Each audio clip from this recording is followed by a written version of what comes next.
नारायणं नमस्कृत्यं नरं चैव नरोत्तमं देवीं सरस्वतीं चैव ततो जयमुदीरयेत्। जय श्री कृष्ण। राधे राधे। कार्तिक मास महात्म्य पद्म पुराण से वर्णित 11वें अध्याय की कथा को सुनेंगे। आज की इस कथा में हम सब शालिग्राम शिला के पूजन का महात्म्य जानेंगे। सब बोलिए विष्णु भगवान की जय। ओम नमो भगवते वासुदेवाय। कार्तिकेय जी ने भगवान शंकर से कहा, हे भगवान, आप योगियों में श्रेष्ठ हैं। मैंने आपके मुख से सब धर्मों का श्रवण किया।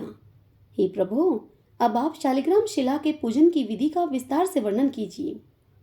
तब महादेव जी कार्तिकेय जी को बोले, हे महामते, तुमने बहुत उत्तम बात पूछी है। हे वत्स, तुम जो कुछ पूछ रहे हो उसका उत्तर देता हूँ, सुनो। शालिग्राम शिला में सदा चराचर प्राणियों के सहित समस्त त्रिलोकी लीन रहती है।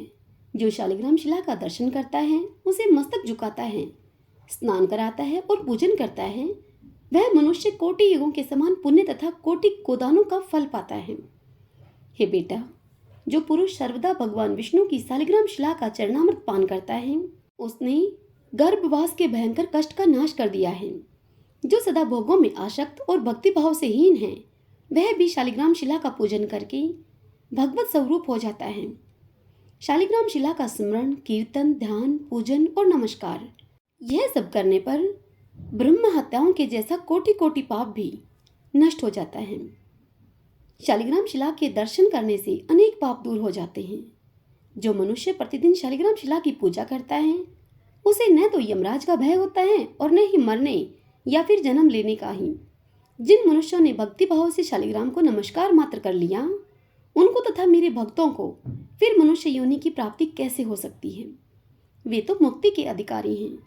जो मेरी भक्ति के घमंड में आकर मेरे प्रभु भगवान वासुदेव को नमस्कार नहीं करते, वे लोग पाप से मोहित हैं।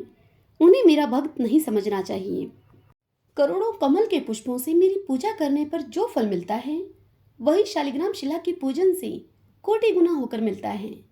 जिन लोगों ने मर्त्यलोक में आकर शालिग्राम शिला का पूजन नहीं किया, उन्होंने न तो कभी मेरा पूजन किया और न ही मुझे नमस्कार ही किया। जो शालिग्राम शिला के अग्रभाग में मेरा पूजन करता है, उसने मानो लगातार 21 युगों तक मेरी पूजा कर ली। जो मेरा भक्त होकर वैष्णव पुरुष का पूजन नहीं करता, वह मुझसे द्वेष रखने वाला है। उसे तब तक के लिए नरक में रहना पड़ता है जब तक कि 14 इंद्रों की आयु समाप्त नहीं हो जाती।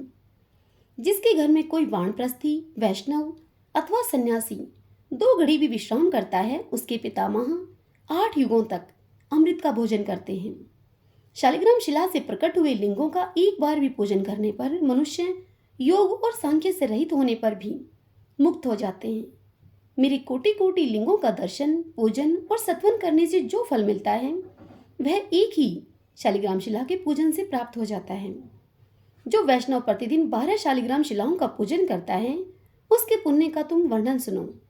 गंगा जी के तट पर करोड़ों शिवलिंगों का पूजन करने से तथा लगातार 8 युगों तक काशीपुरी में रहने से जो पुण्य होता है, वह उस वैष्णव को एक ही दिन में प्राप्त हो जाता है। अधिक कहने की क्या आवश्यकता है? जो वैष्णव मनुष्य शालिग्राम शिला का पूजन करता है, उसके पुण्य की गणना करने में मैं तथा ब्रह्मा जी भी समर्थ नहीं हैं।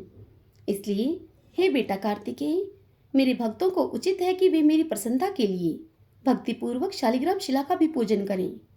जहाँ शालिग्राम शिला रूपी भगवान केशव विराजमान हैं, वहीं संपूर्ण देवता, असुर, यक्ष और 14 भुवन भी मौजूद हैं।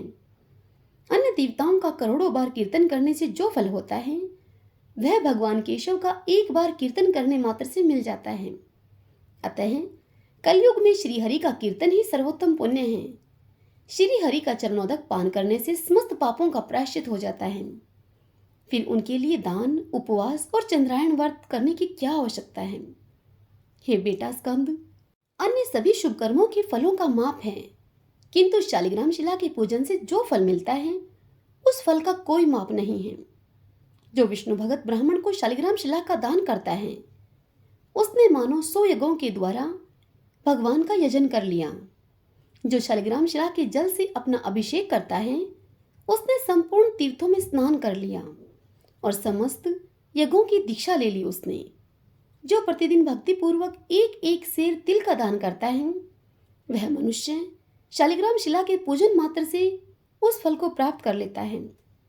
शालिग्राम शिला को अर्पण किया हुआ थोड़ा सा भी पत्र, पुष्प, फल, जल, मूल और दुर्वा दल भी मेरू पर्वत के समान महान फल देने वाला होता है।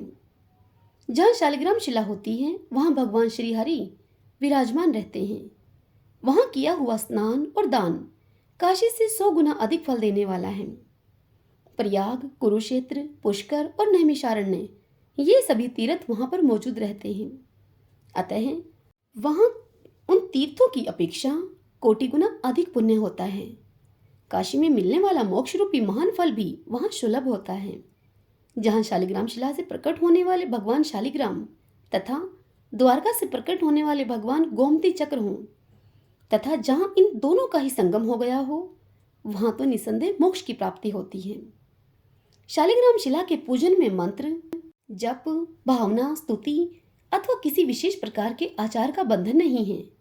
शालिग्राम शिला के सम्मुख विशेषतः कार्तिक मास में आदर पूर्वक स्वस्ति वाचन का चिन्ह बनाकर मनुष्य अपनी 7 पीढ़ियों को पवित्र कर देता है।